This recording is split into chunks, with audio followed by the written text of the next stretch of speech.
Hello everyone, I'm Savage and welcome to my brief Lee Sin guide.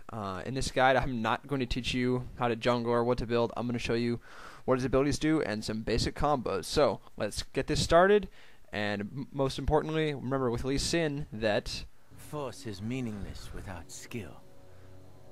Alright, so Lee Sin's passive is called Flurry. Every time you cast an ability, he gains 40% attack speed for his next two basic attacks, and those attacks also restore 15 energy to him. This means that you want to space two basic attacks between casts of your abilities. It's important to note that Lee Sin's first three abilities you can all cast twice. So, Lee Sin's Q, it throws out a nuke on the first cast, and then the second cast he dashes in and hits them again. Note it deals bonus damage based on how much health they're missing. Lee Sin's W shields you on the initial cast, and the secondary cast also causes you to gain armor, lifesteal, and spell vamp. Note you can also use it to jump to wards or to allied minions or champions.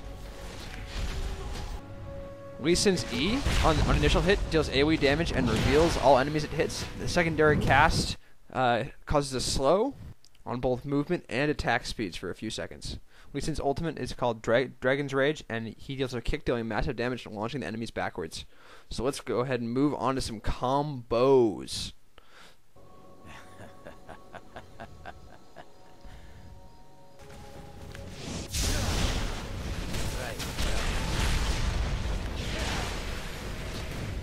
So for this first combo, you're going to use your W to jump out of the bush, and then throw your Q onto the enemy champion, dash to them, drop both casts of your E and slow them, and then auto attack them until the slow ends. It's very devastating and can be used to do a lot of harass in lane.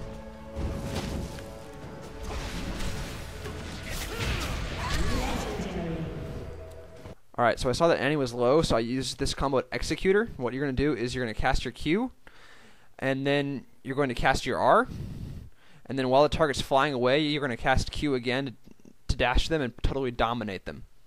Alright, so let's go ahead and move on to Lee's next feature, which is he's super duper slippery thanks to his Q and his W.